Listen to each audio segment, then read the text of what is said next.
question that I'm sure I'm going to get asked a lot inside F1 25 is which car is the fastest in a straight line. So today I have come here to Las Vegas then. I've taken all of the cars onto the strip. The only changes I've made to the setup are that we are running 0 in terms of both front and rear wing, and I've also turned the tyre pressures up to the absolute maximum. We're going to do one run each in a straight line, obviously hit the wall down the far end, I'm not too worried about that, and let's just see what each of the cars can do then. As first of all, of course, we're in the Mclaren, leading the World Championship obviously in 2025 so far, and this will obviously kind of set our benchmark for this video. Of course, if you just want to know, there will be down in the description below all of these speed trap times from all of the cars then as we make our way down the strip. 212 miles an hour, 213, 214 miles an hour from the Mclaren. 214 was all we were able to do, and a massive shunt down the far end. Next up then is going to be the Ferrari car. Of course, the Ferrari engines were very, very good inside F1 24.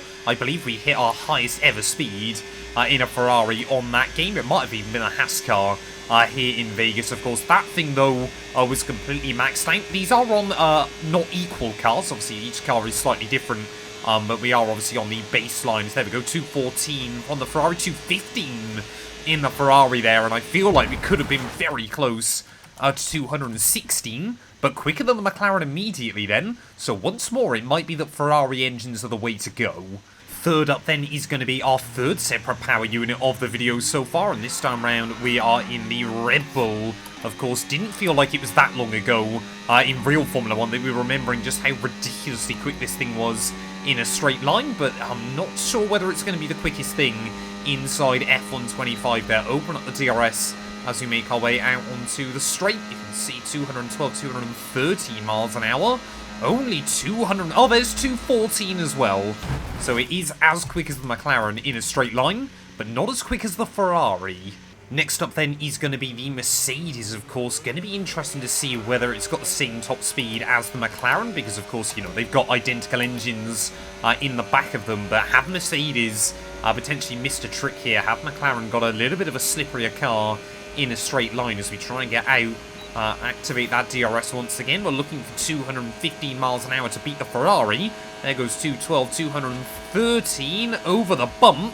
It's slower. Interesting then, slower than both the McLaren and the Red Bull. The Mercedes inside this game, yeah, definitely running a little bit more downforce, but just not as efficient in a straight line as the three before them. Well, coming into this video then, this is my guess for the slowest car inside F1 25, the Aston Martin AMR 25 there, as we'll try and get the power down. Of course, our third of 4 Mercedes cars inside this game. The only one left is the Williams, which I think is going to be pretty good.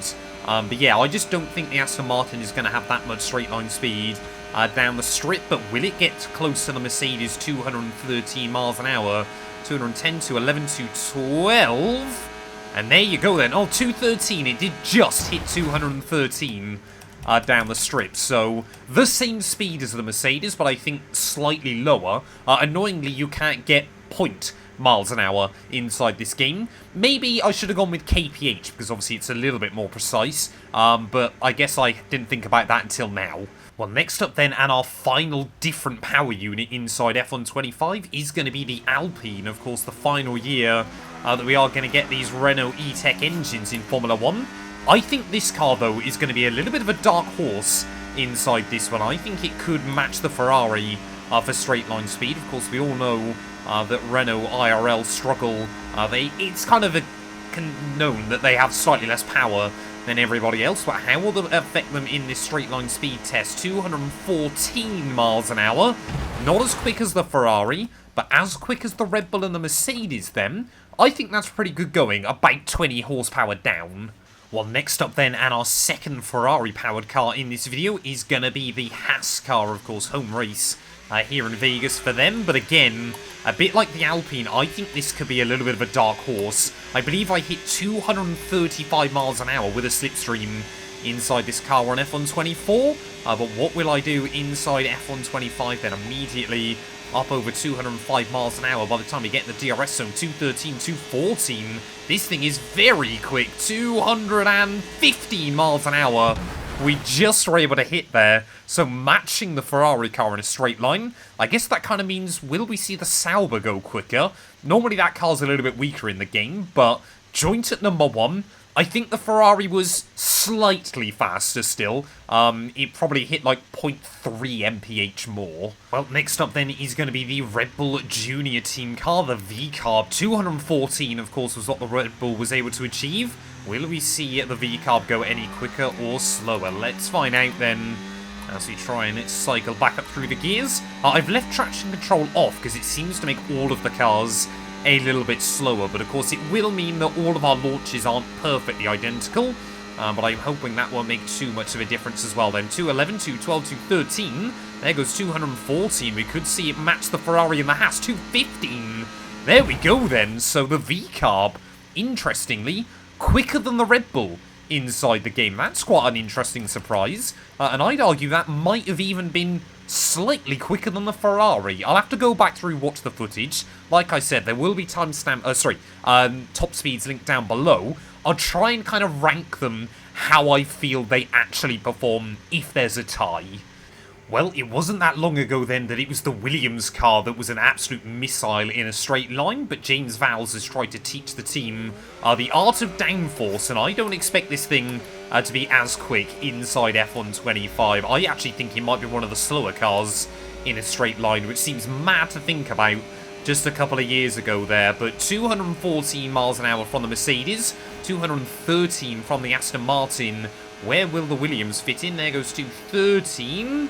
Will we see 214 out of it? Yes, we will. So, actually still a very, very quick car in a straight line. Kind of as you would expect it to be. But, yeah, I reckon give it F1 2021 or F1 22, that thing could have been seeing 216, 217. Well, last but not least then, of our 10 IRL F1 cars is, of course, the Sauber. I'm not expecting, again, this thing to be particularly quick, but the Williams did surprise me, so yeah, Sauber, of course, inside this game, actually, it's not an uncompetitive car, to be completely honest, but will it be that fast in a straight line? Of course, the final of the 3 Ferrari-powered cars. The Ferrari and the Haas have done pretty well, actually, in this test up to this point. There goes 212, 213, 214. Are we going to see 215 out of it? No, we will not. But absolutely pinned at 214 miles an hour there. Again, just like the Williams, the Sauber, actually better than I thought it would be. Well, in the interest of fairness then, I've decided to also test out the F1 World car. Now, this one does force equal cars, so I don't know if that's going to change it up too much, but I thought it'd be interesting just to kind of see how quick this thing would be in a straight line. I assume because of that, it's just going to kind of fit somewhere in the middle. I'm going to hazard a guess and say 214 miles an hour here, but it might be a little bit quicker, it might be a little bit slower. You never quite know what they do with the equal cars inside of this game. There we go, 212, 213. Will we see 214? Yes, we will.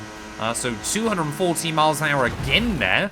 Pretty much even, I think, with the Sauber car that we just ran in as well, if not ever so slightly slower.